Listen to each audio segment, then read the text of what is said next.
Thank you for joining us wherever you are.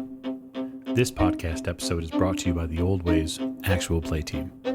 This actual play uses the 7th edition Call of Cthulhu tabletop role-playing game rules by Chaosium. This actual play is performed by adults and in an adult setting. While we try very hard to stick to language for all ages, listeners should know that this podcast may include mature themes.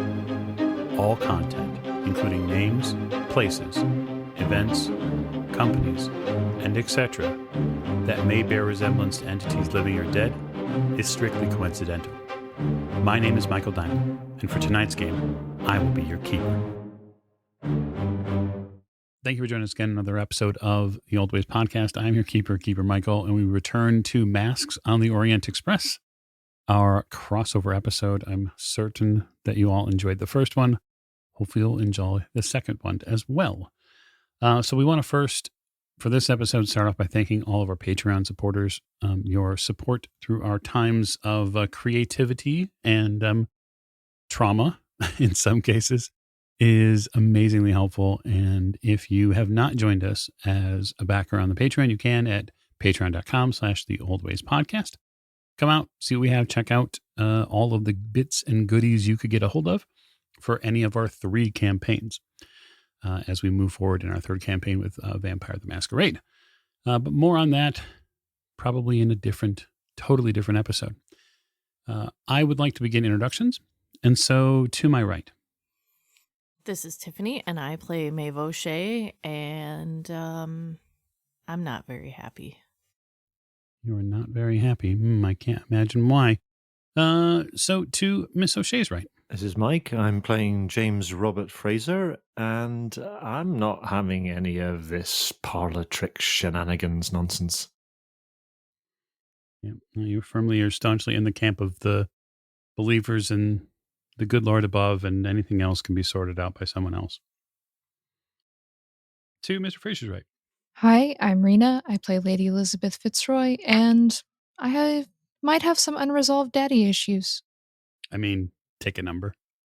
It goes around here, especially. To Lady Elizabeth's right. This is Jake. I'm playing Detective Jack Doyle, and I'm just hoping we don't talk to any more dead spirits tonight. I mean, good luck with that. To Jack's right. My name is Giles, and I'm playing Simon Griffith, and I don't think we're done with the spirits tonight. I think they're just going to whip out that crystal right there, and dang. All right, yeah, gotta take it easy there, Mr. Griffith. We're a little concerned with your verbiage. To Mr. Griffith's right. Hi, I'm Miranda, and I play Maggie Bellinger, and Maggie's just relieved to see a friendly face that she hadn't seen in, well, like a day. You know, it is interesting how people kind of get attached to one another, and I'm sure that Mr. Fraser appreciates your kind words. That was, of course, a joke. To Maggie's right. This is James, and I'll be playing Dr. Sigmund Tattenbach. Nobody said anything about shenanigans. Are shenanigans to be had? Oh, clearly, sir. Clearly, have we not met? Wunderbar. And to the doctor's right. I'm Martin, and I'm playing Richard Courtney. And Richard's currently wondering whether he did actually reform properly before this dream thing happened, or whether he's got problems later on. Well, they do exist for men likely of the professor's age. I would suggest that you check all your bits at some point, sir. And last but most certainly not least. This is Alex. We're playing Saint Perron, and who is wondering if Lillian knows that we're gone. You know, that is a fantastic question. So we are again in the missing Lillian Lane formation, sadly. But we do wish her well in her travels or troubles or thereabouts, depending upon what she's doing. She could be doing almost anything. Who knows what Miss Lane is up to? I'm certain that Jack will have to clean up the mess afterwards, though. So when we last left our troops, plural, of investigators, one of the things that we noticed very, very, very immediately was the train had picked up an awful lot of speed. And with the train having picked up speed, the lights having dimmed, the body of your medium, if that is to be believed what this woman was, had slumped and gone completely frozen. The windows had darkened. Even the cats had taken notice. It's clear to you, Professor, the train has reached speeds that it should not be able to reach. You can feel the momentum continuing to build behind this conveyance. And, Doctor, you're very concerned about how fast this train is going now. Didn't I also see somebody try to check the back door that we came through originally? No one has Not checked. yet. No one's checked that door yet. That was the door that the woman came through. The older woman came through. I was about to head through it when the woman appeared. Yep. With the scene at the moment kind of open, are you going back to check that door, Mr. Fraser? I think if it seems like this little facade has concluded, then yes, I'll go and carry on. And especially if the train is speeding up, then somewhat concerned about what might be causing this and what we might be able to do about it. The door does, after a good bit of stress on your wrist, finally does accelerate and unlock. It almost looks like it was stuck. What is going on here? And I'm going to move through the rest of the train and just kind of see what there is. It's a very long sleeper car, as I mentioned before, but you get to the area beyond that, and this looks like a forloin. It looks like a place where luggage is kept. Okay, moving through that, is there anything here of note? Does it look like this is our luggage? Is there luggage here? There actually isn't any luggage here. There is space for luggage, but you don't see anything here that would denote that there are the number of passengers that there should be. This place, I'm just going to keep moving through and see if I can get the door on the other end of this carriage open as well. I'll give a cursory glance around as well, just to see if there's anything of note here, but it's not really my primary objective. Sure. Yeah, just looking around the space, it looks like most of the luggage holders and rack systems here are clear of anything. There might be a spare piece of clothing here or there, but nothing that would spring to his mind as something that would be necessary for him to reach out and get. There is a door at the end of the forloin that would continue on to the caboose, what you're imagining is the end of the train. Well, I shall move on through and try and get that door open then. Okay. You open that door, and as you kind of bring it about halfway open, you realize that there is no more train. And what you stare at is the open field of threadwork that is slowly dimming. Each one by one, as you look out there, is slowly beginning to lose its light.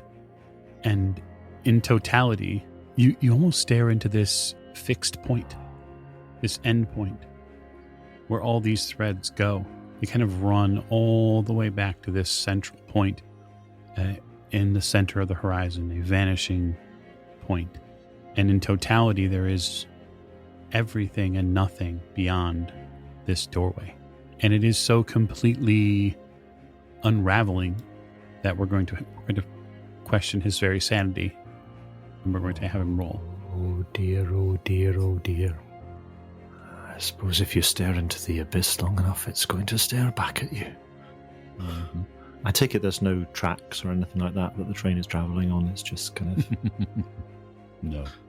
Oh boy. All right then. Let's just see. My sanity is 44. But I succeeded. I rolled a 28. Very good, sir. And so I take one sanity from you. That is terrifying. What is going on here? Just going to step backwards and close the door, back off down through the luggage carriage and head back towards the longer sleeper carriage. Mm-hmm. Close the door of that behind me and just make my way briskly and swiftly back down to the dining compartment and trying not to think of what I've just seen. So in the dining car itself, you see the conductor walk over to you, Richard. He approaches you directly, very quickly. Professor? Yes? You're a man of what did you said of maths? Yes. Yes. Do you have any knowledge of engineering at all? Yes, I do. What do you need? He, almost in a bit of a dramatic pose, seems to put his hand on your shoulder and says, "We must stop this train, at any cost." I didn't think this was like a normal train. I thought this was the thing of dreams. No, sir. That door, he points to the end of it, should lead after some time to the locomotive. The door is locked. We must force it open. Well, yes, I can find my way around a lock. Very well. Would anyone else be willing to help? I stand up. Have I re-entered this carriage by now, or am I still on my way back? You're still on your way back at this moment. Yeah, because my intention is to get right up to the front of the train as well and try and pull the brakes. I take it there is no emergency brake system on this train. Indeed, there is not. Fair enough. That would be too easy. Sam, would you like a crack at the door first? Yeah, I walk over. Okay. Yeah, the conductor kind of comes with you and almost seems to drag Richard with. Is there anyone else on this train? Like at this point, you said the conductor looks panicked? Yeah, he does. He needs to stop this train at any cost, right? Like how sturdy does this lock look? I mean, it's a door lock, and you haven't really looked per se at the lock directly. You see, like Henry kind of move in alongside you, and he grabs the handle and kind of moves it back and forth, and there's no play at all in the handle. It's firm. You said I don't have any tools, right? Not directly, no. Then I will say, stand back, please. And I'm going to shoot the door handle. All right. You'll be advantaged because you're at point blank. Okay, I'll take the 61 out of 74. Not the 100 out of 74. Oh, yeah, we don't want that one. I'm going to move chairs and tables out of the way of the center of the dining room, and I'm going to make a really big elder sign. Oh, boy.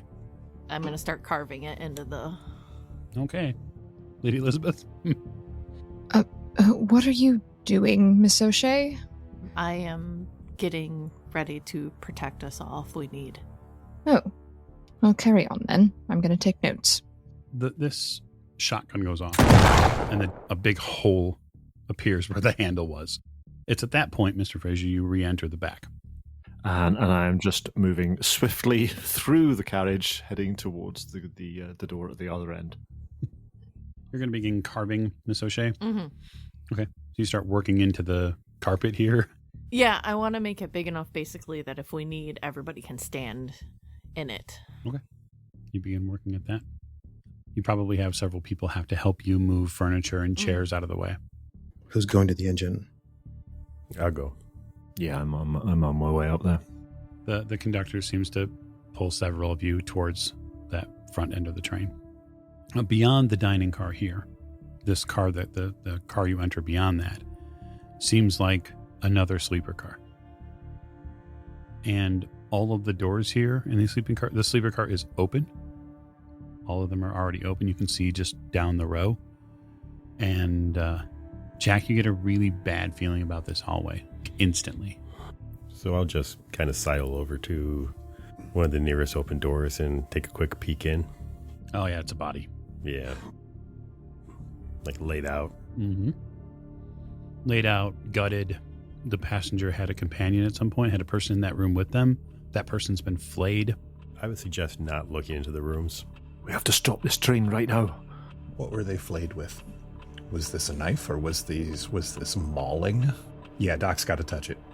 Doctor, it's far worse than that. Okay. They were flayed by finger. So they were pulled apart. Uh-huh. Jack, it's worse than you know. We need to be very careful. This was not done by somebody human or sane. Who's remaining in the dining car? Miss O'Shea, Miss Bellinger, as far as I know. Miss Lady Elizabeth's there. And Simon. I assume Simon's going to hang probably... He's going to see a lot of guys go up front. I don't think I'm needed. I think as I'm kind of storming through the dining compartment as I pass Simon, Mr. Griffith, with me if you'd be so kind. Who's going to stay here with Lady E? Me? I can take care of myself, thank you. I believe the lady folk will be able to handle themselves, yes. Well, that's true, Fraser. She does have her cane. I'm still moving. I've not even stopped to talk to you. All right. If you all think that, that's fine. I'll go with Jim Bear. Perhaps take Miss Bellinger. She's quite good in a fight, as we have learned. I'm staying behind. Okay, you're staying behind Sam. After I blow the door and we open it, I stay there. I'm fully ready to comply with whatever Lady Elizabeth wants, so if she wants me gone, I leave with Simon. Ultimately, it doesn't seem like she's forcing you out of the room, so... I'm very sensitive to what she wants right now, so I'll go. So for those of you traversing ahead, the long sleeper car that is which is the car you enter, is filled with stateroom and stateroom after stateroom of just corpses in various states, whether they be flayed, whether they be chopped, whether they be burned. I think I'll close the doors as we pass them. Quick note. Are the bodies that we find, are their eyes open or closed? No, they are open. Okay, so they were awake when this happened. Clearly. For those of you moving forward, I would like you to give me a spot hidden roll. Surely. I got 2 under 99. Wait, Jack succeeded? A little bit. Spot hidden of 99. Yeah, he has maxed it. Hell. 51 under 80. Fail from me. Yeah, that's a 17 under 78. 11 under 45. It's a fail for Maggie. So for those of you who failed, you continue your path forward. Those of you who got a hard or extreme success begin seeing forms in these rooms that you recognize. First one you recognize, Jack, is your old partner. Dead in very similar ways as to the way it was reported and the way it was found. It's pretty gruesome. Even reliving it after all these years is not easy. Pulling the door shut is likely the easiest thing that you do so far tonight.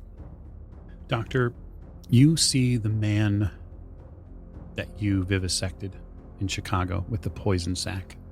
You can still see the burnt remains of where it was in his chest, the caustic fluid that it likely leaked all over the inside of his body when he used it.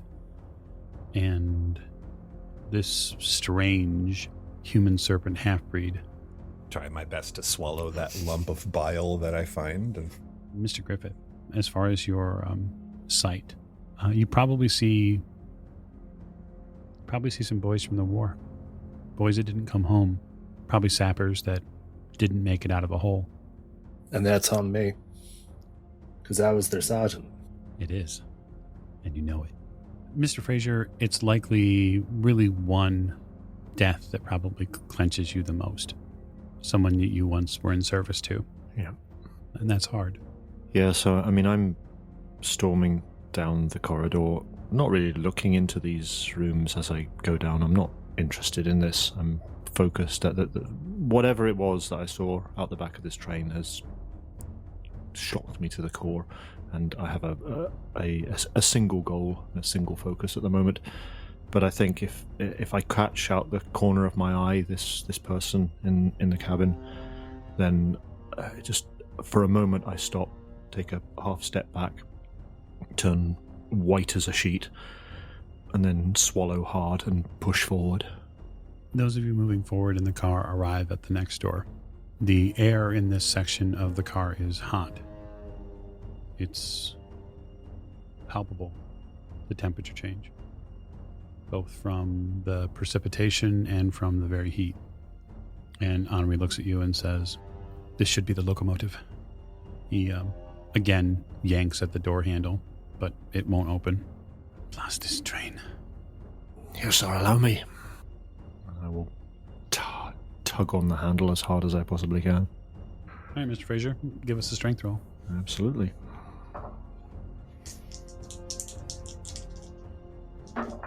That is a 51 under 60. You pull very hard, and the door budges but doesn't open. I'm going to, if I may, push that roll. Only good things happen when you push roll. Totally. I am going to brace one foot against the side of the door, just at the wall beside the door, and with both my hands lean all my weight against the handle as I turn it and try and wrench it open. Okay. Sounds pretty dramatic. I'll give it another shot. Lift with your back. That's a 35 under 60, which is not quite a hard success, which I'm guessing that is probably what I'm looking for. Oh, I wouldn't do that to you, would I? I would. So you push, and you feel it. You feel something give, and it's your back. Your lower back. Not my knee, then. No, your lower back gives. And it hurts. God damn it! So I'm going to deal you 4 points of magic damage. Okay. But you can feel the strain, not so much a physical strain, but a deep exhaustion takes hold in your core. And you're just physically out of it. And so systematically speaking, for the rest of the game, the rest of this episode, you'll not be able to push any strength rolls. Oh, right, okay. So I kind of stagger back, clutch my back in agony, and just this expression of pain crosses my face, and I just start hammering on the door. Open! God damn you! Open! Put a hand on Mr. Fraser's shoulder. Sometimes it is not force that we need. I'm going to give it a shot. Okay. I'm going to use my cane as a pry bar. Okay. And I'm going to, do the old spit on the hands. And then, unlike Mr. Fraser, who viewed this as a physical thing, I'm going to now view this as a dream state. And I'm going to open this door. Because it's just a concept. Okay, roll POW. You got it. I got a 19 under my 65, so that is a hard. You have Iron Will, so it gives you a secondary roll. 19 is the best. Okay. 19 Second one was 27. 19 under... 19 under 65. Yeah, it's POW. So he walks up to the door and grabs the handle and then steps back a bit and takes his cane. And are you physically just striking the door open? Yep. Okay. Yeah, it pops open like a cheap box. And then he makes a gesture as if he were opening the door for a friend. And he gestures into the mouth of hell. Back in the dining car, windows begin shattering. The darkness that's consumed these windows, that's kept you from seeing the weave, has now pressed itself against the glass to the point where they're shattering. Like the boat? Yeah, like the boat. I start carving faster. So, Sam, for your part, standing watch, so to speak, the glass shattering is something you were forced to react to. The cats spook, and they begin looking for cover. Oh yeah, I dive. I know there were chairs and tables that got moved to make room for this big ass symbol. So,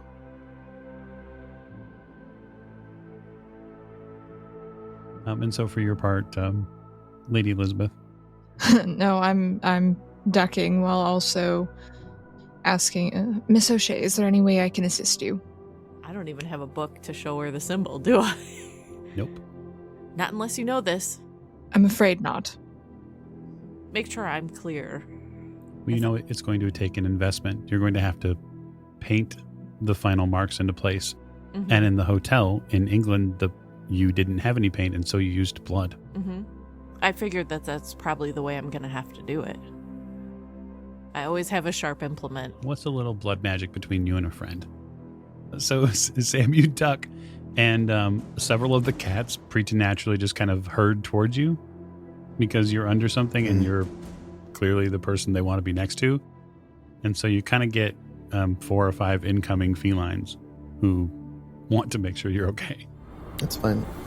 I will adjust my position a bit, and I will continue to cover 2 in the center of the room. Okay. We're the only 3 here, right? Yeah, it's just myself, us. Lady E, and Maeve. Okay. Yeah, and the cats. See, I watch the windows. Yeah, it doesn't take very long for the darkness itself, thick tendrils of it, to enter the train. So there are 8 windows, and the tendrils begin to kind of seep in, and they seem to be searching for something. Well, I don't know if it's going to work, but this dream armed me, so I'm definitely going to do my best to fight back. Oh, yeah. Do I see the tendril? I mean, I know I'm looking at the floor, but I'm sure I see them snaking, across the ground or anything? You're probably somewhat dimly aware of them, but you know for a fact that the symbol that you're working on is more important. It's intricate, and any mistake in it means that it doesn't work. Yeah. Because I was going to tell him, fire works. Here's where we burn down the train.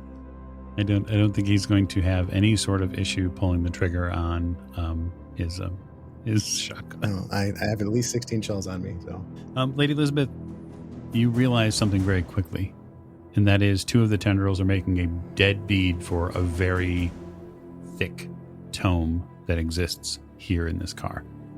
I'm going to clutch the tome. And where are the tendrils in relation to me and the doors and everything? Yeah, so if you are in, say, a rectangle, the shape is about a rectangle, you are in roughly the center. There are 8 total windows on this car. And there is a exit door, we'll say about 40 or so feet from you, which the gentleman and Maggie went through to get towards the engine. There is an exit door, say 40 or so feet behind you, and that is to the sleeper areas. There is a bar, say maybe about 35 to maybe 30 or so feet from you towards the engine side. The tendrils that are coming after the book are towards the sleeper car and towards the left position. So I would say the position that the medium was sitting at. Her body, by the way, is just flopped onto the ground at this point. Nobody cares. She's not useful anymore. I mean, you might. Yeah, I know. When she reanimates and kicks our ass. You might care. You never know. I'm gonna call it at Maeve. I believe they're after the book. How close am I to being done? Oh, yeah, you need quite a bit of time to complete a symbol big enough for everyone to stand in. It's going to be a little while. People are going to have to do some hard work here to keep these things off of you and off of her. So I would imagine, given Sam's natural state of overwatch in this position, you're going to see those tendrils beating for that book. Yeah, I'll prioritize by proximity. So if they're closest, they're getting shot first. So give me 2 shotgun rolls, and then we are going to head back up to the engine, what I call the little mouth of hell. What would you do? The mouth of hell. First one's a failure, then 82 out of 74. Second was a success, 43 out of 74. Roll me damage on the second. So everyone in the train begins hearing more shotgun fire.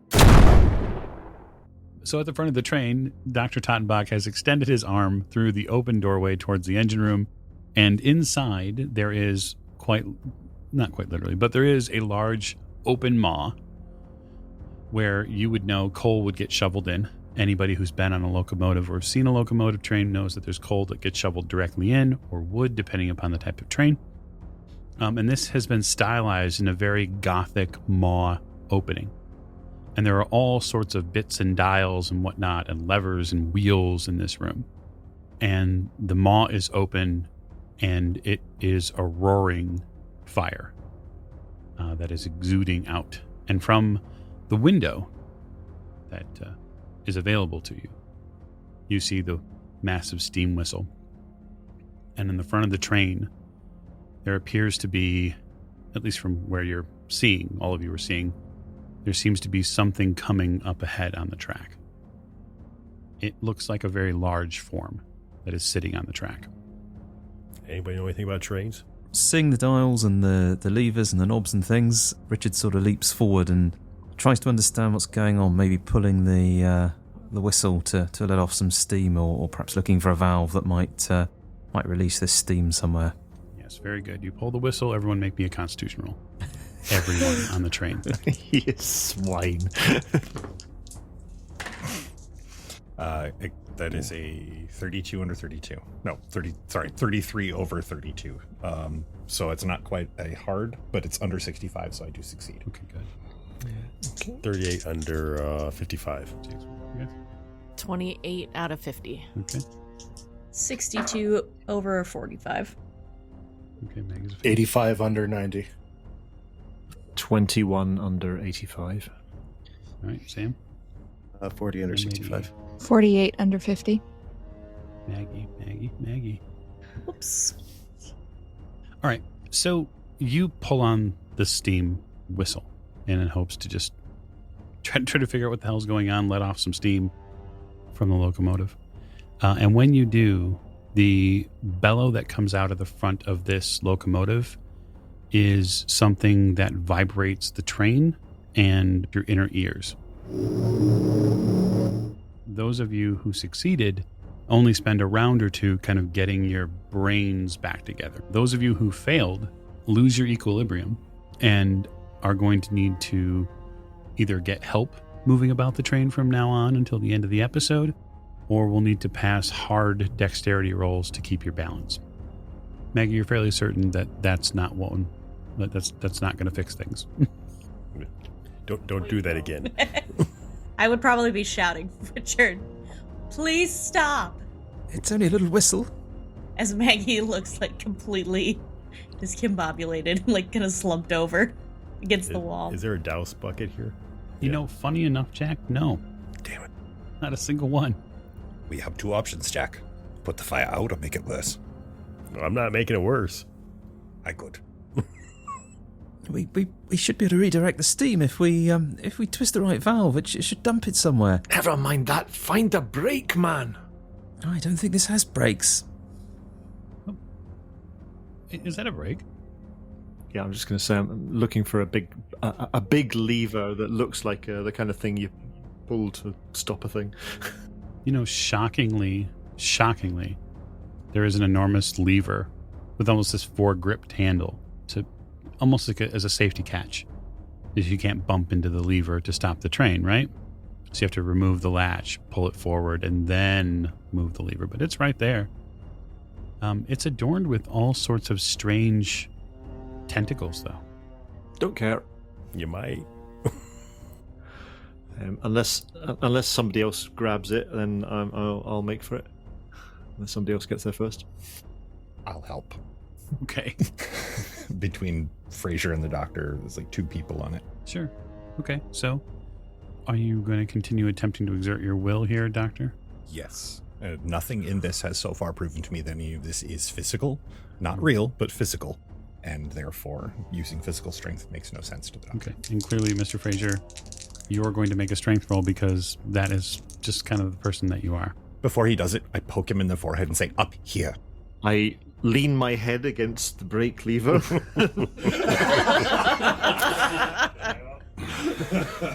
It's either that or I nut it.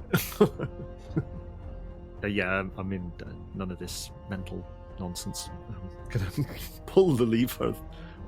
All right, strength roll for you, sir? Yeah. And then, obviously, given your strength, you won't be able to push any rolls.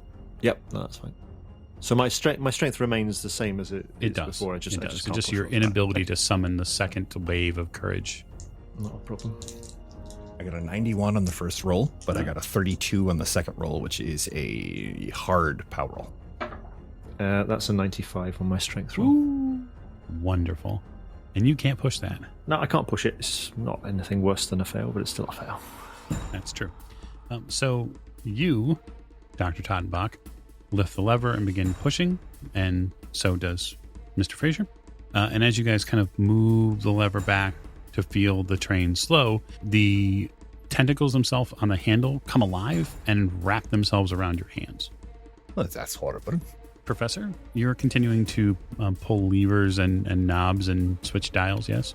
Yeah, he's going to try and work out what they do if at all possible, but... I suppose engineering? So you have locomotive operation. Not specifically locomotive, but he's rather good with mechanical things. Yeah, I'll give you a mechanics roll for it. There are some very mechanical things going on here. I think he'd know how a train works.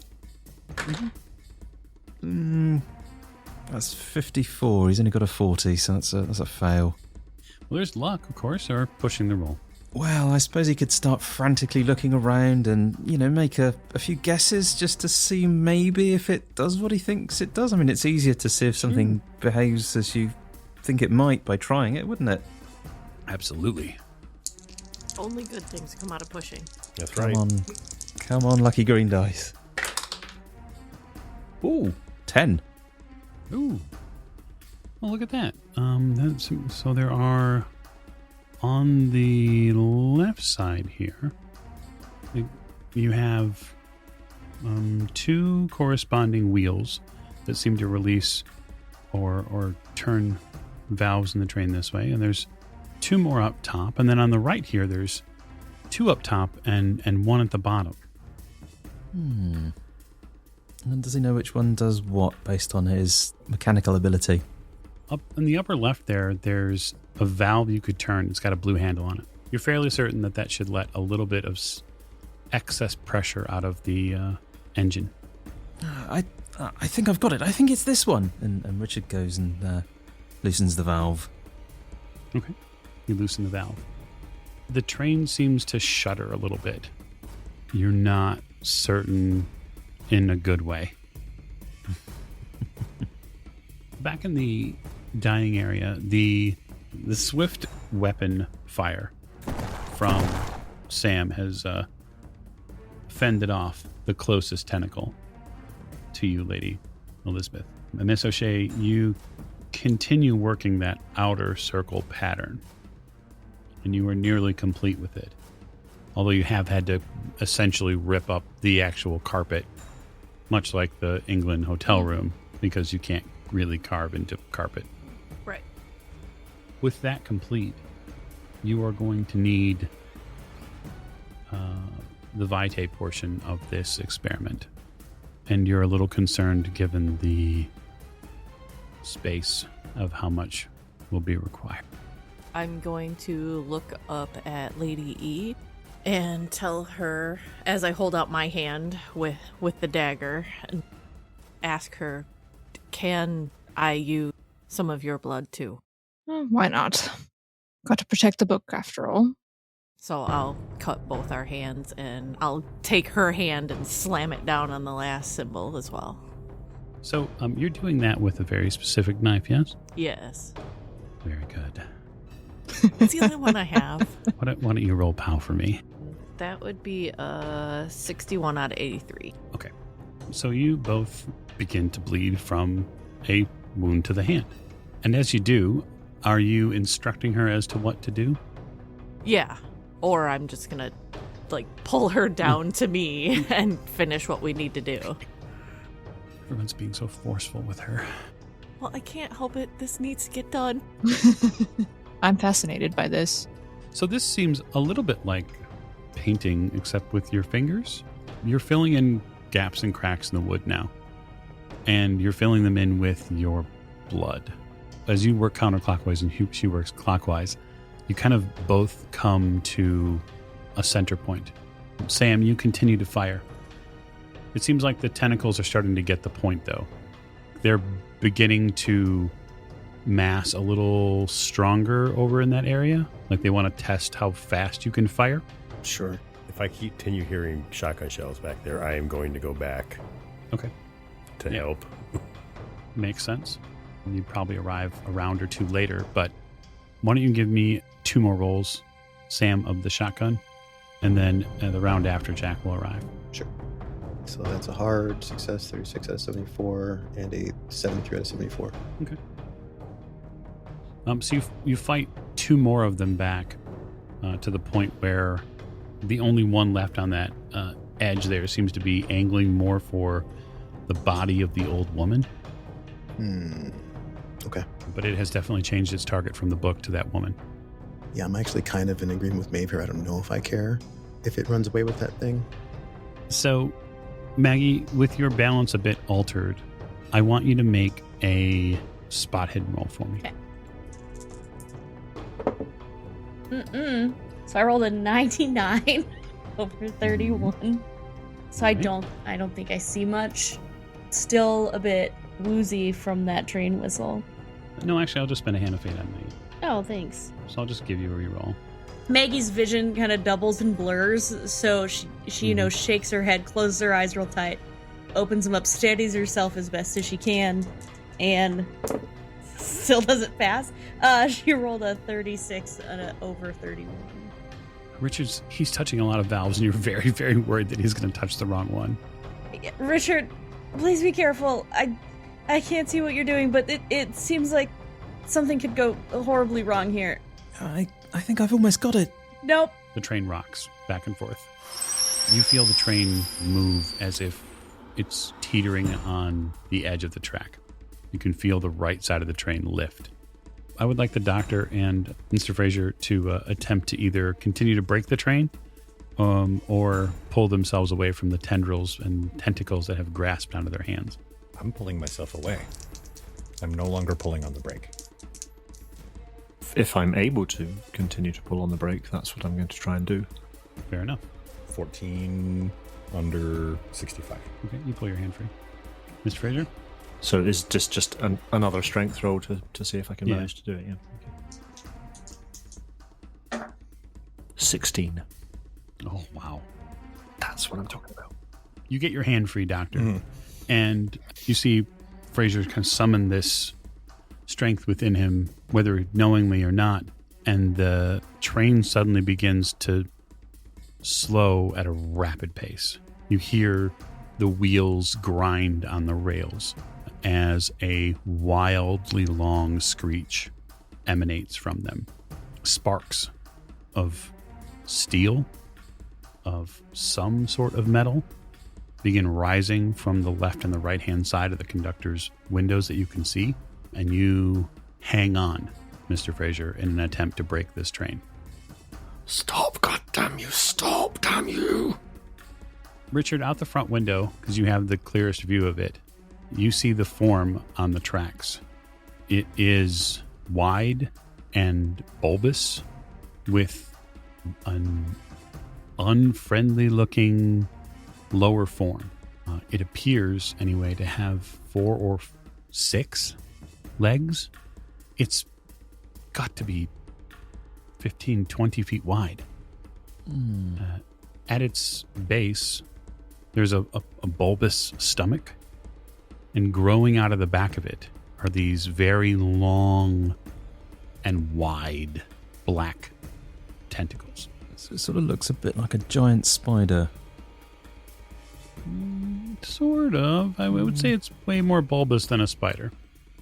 Jack, you arrive back at the dining car, and holy shit, what's going on here?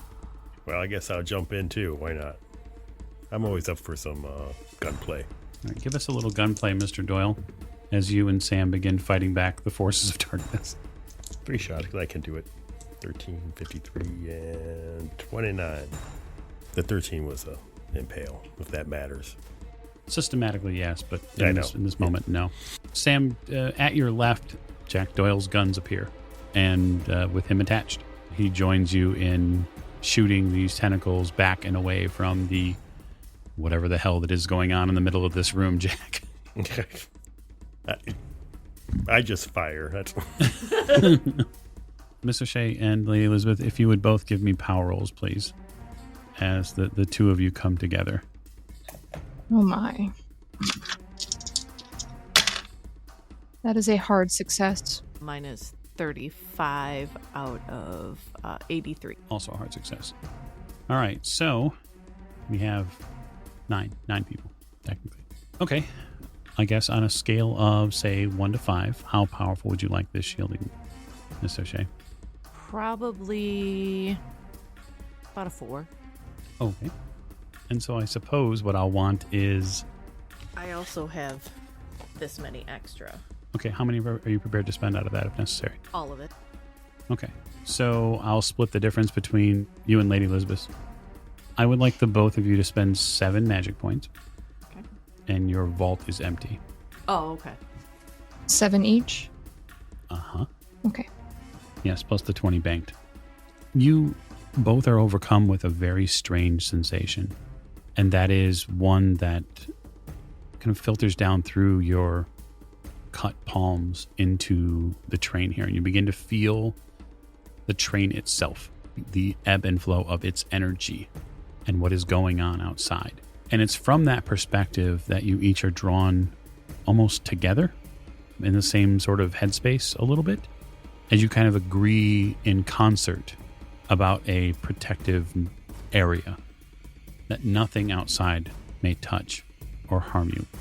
And you can feel and see the visual of this as a rather bright blue ebb takes over every single blood-soaked line and kind of radiates outward.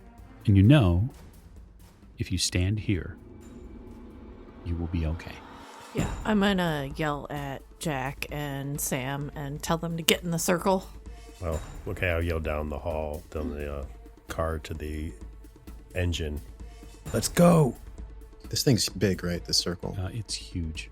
Okay. Yeah, I drag the table with me. Okay, you drag the table, like as a cover point. Yeah. The train begins to slow. Is it going to slow enough?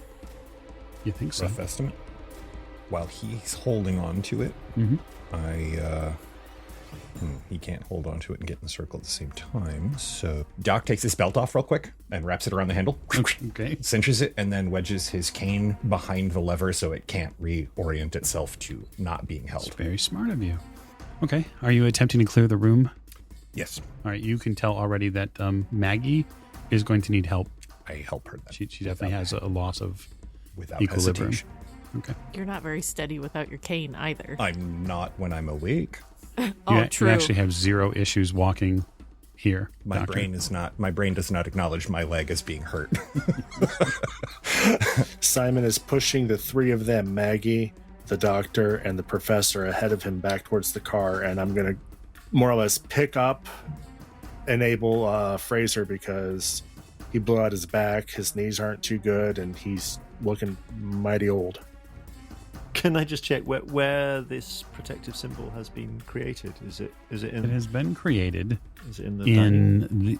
In the dining car. It has taken over a large portion of the dining car. So we've got, we're in the basically in the front driver's section, and we've got this quite long sleeper compartment section before we get into the part that's got this in it. Yes. Yes, that's correct. Okay. So you'll have a long walk or run or short run or a long walk to get there. The sleeper car here that you walk through is about the same length as the one you guys came out of, so it's about 11 or 12 rooms. Before you exit, Professor, I'd like you to give me a final spot hidden roll. Mm-hmm.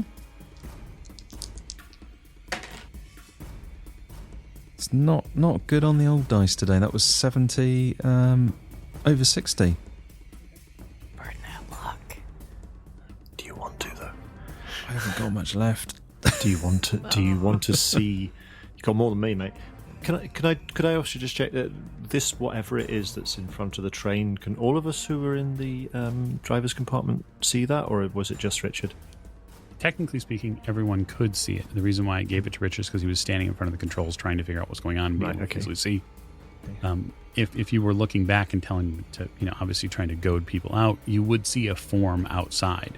Right. But you'd have to pay very close attention if you wanted to get more of description. Okay, doke. Fraser is he's not very keen to let go of this break now that he's managed to get a hold of it. He's managed finally to apply it. He's very reticent to leave it to just a belt and a stick to hold it together. I want to make sure one thing is clear with the professor. There's only a 10-point difference in luck between that roll and what you've rolled. So, are you holding off and failing? Oh dear. Oh, now you put it like that, perhaps I should spend it. I know you want the luck. You do. Give it to me. Go on, take it. Take it. So you notice something as you're being pulled from the room by Simon, and that is there are 4 on the left. There are 2 levers and 2 valves, and you begin to see as you're being pulled from the room the correspondence of the colors, and that they match the device. Oh. And you keep getting pushed down the hallway. I need to go back. I understand how this works now.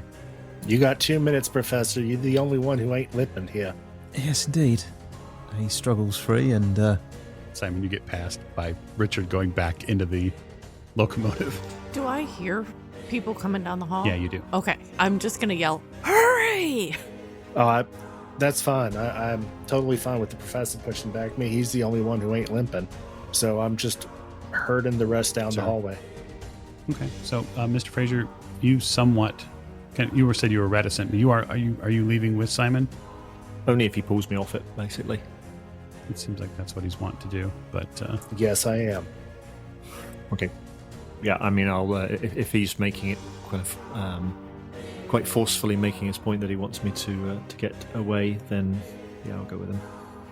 I'll lean on his shoulder and let him help me down the corridor. Lady E will be most upset if you miss the circle.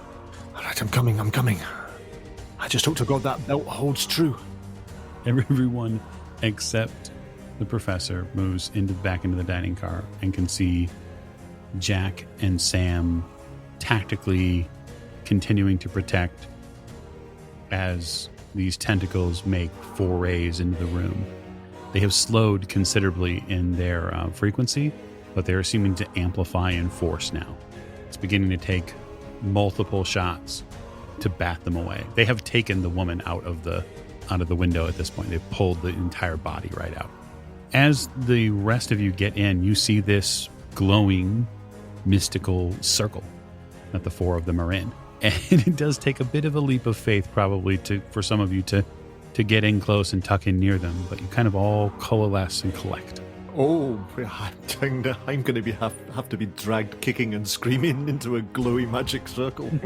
That's not a problem. Do you want me to make a strength roll? I think you should. What is that? I'm not going anywhere near that. Well, I passed 79 under 80. You're stronger than me, so let's just see how I get on. No, I failed, so you're all right. You definitely want to resist. You definitely do resist. It's just the tenacity and the country strength of Mr. Griffith's a little bit too much today. And you find yourself amongst the glowing blue circle and the rest of your compatriots who are continuing to fight off these things. Jim, this is see the color? That's haint blue. Stay. What? I don't understand. No. Do you want me to sit on you? Shall we play a game? Oh, go on then. Inside your pocket, you have a strange device. Ah. Undeniable that these valves coordinate with it. And you think there might be a way to control the train. But not by using the levers, presumably. Presumably. Mm. So, in some fit of madness, Richard will pop the device on his head. He's going to try and choose... Oh, I don't know. Well, he's not sure what to do, so he's going to try and lean on intuition. So he's going to try his green lens. And, yeah, I mean, there's something quite big on the track ahead, so perhaps the yellow lens as well would be appropriate. Interesting. You try a few lenses. So now I'm going to have you make a power roll for me. Mm-hmm. Oh, hopefully I don't fail this. No, that's 40 under 80. Oh, it's a hard success. How wonderful for you. You place the lenses over your eyes.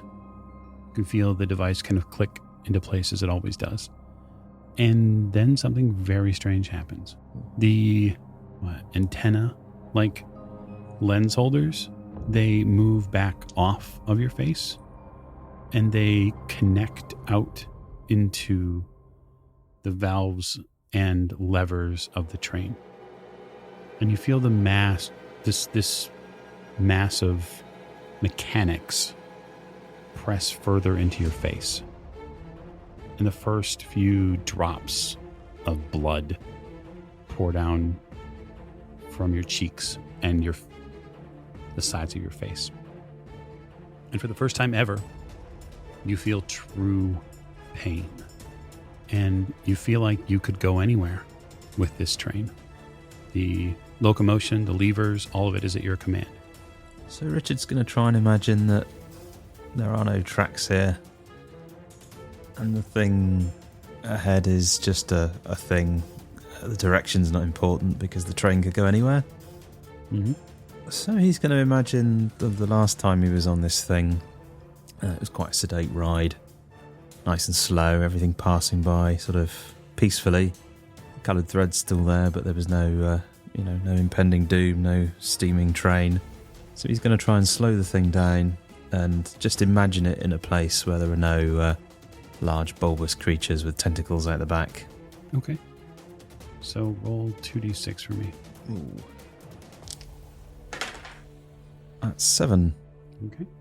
So spend 7 magic. Okay, so that takes me down to 9. Lose 10 sanity. Okay. Make an intelligence roll. Ooh. Oh my god. Ooh, 79. Oh, what's your intelligence? Richard's not that bright. He studied very hard at school, but he's got an intelligence of 60. Wonderful. You imagine the flat and rolling, well, mostly flat, plains of one of the most idyllic places that you've been, and that would be Ulthar. It easily springs to mind. And there is no bulbous creature on the tracks there. There is simply a calm station and some relatively pleasant housing and decent people and cats. And for those of you in the dining car, the tendrils around you evaporate after pounding on this shield. And just as the pounding was reaching an amazing climax, where it was near breaking, the threads outside weave themselves into a totally different picture. You see a pleasant landscape, an almost, perhaps a medieval London appear outside.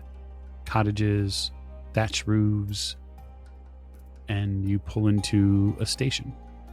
There's a bright sign overhead as you enter this space, and it calls this place Ulthar.